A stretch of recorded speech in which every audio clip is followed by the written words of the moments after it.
পর মুহূর্তে গোপন সংবাদ তাদের সাথে যশোর থেকে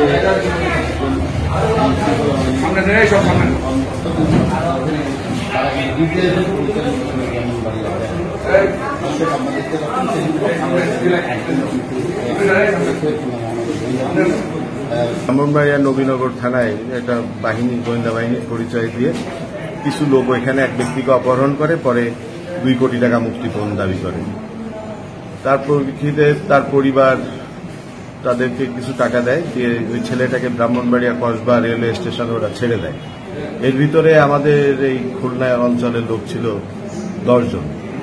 এই 10 জনের ভিতরে 2 জন নবীনগরে থেকে যায় ওদের ভাষ্যমতে, যারা ধরবে তাদের ভাষ্যমতে, এবং 1 জন যশোরে নামছে, আর 8 জন বাদবাকি 8 জন এইখানে তারা নামে। নতুন রাস্তার মোড় নামে একটা জায়গা আছে আমাদের মেট্রোর ভিতরে, ওইখানে নামে। নামার পরে স্থানীয় জনসাধারণ, গোপন সংবাদের ভিত্তিতে আমরা স্থানীয় জনসাধারণের সহায়তায় নতুন রাস্তার ওই মোড় এলাকা থেকে তাদেরকে গ্রেফতার করি। পরে তাদেরকে জিজ্ঞাসাবাদ করি এবং গোয়েন্দা সংস্থা, বিভিন্ন আমাদের দেশের যে গোয়েন্দা সংস্থার নাম করে তারা এই মুক্তিপণ আদায় করছে বা অপহরণ করছে, তাদেরকে আমরা ইনফর্ম করি এবং নবীনগর থানারও আমাদের বিষয়টা ইতিমধ্যে অবহিত করে। আমরা সেখানে কথা বলি। যেহেতু নবীনগর থানায় মামলা, সেহেতু আমরা নবীনগর ব্রাহ্মণবাড়িয়া পুলিশের কাছে হস্তান্তর করব।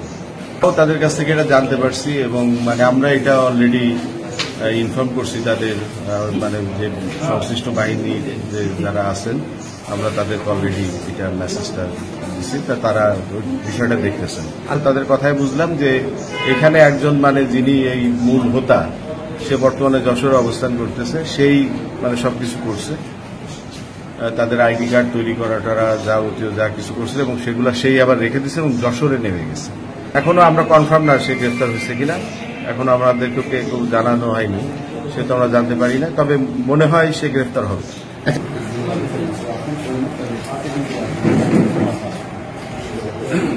সামনে যায় না ভাই।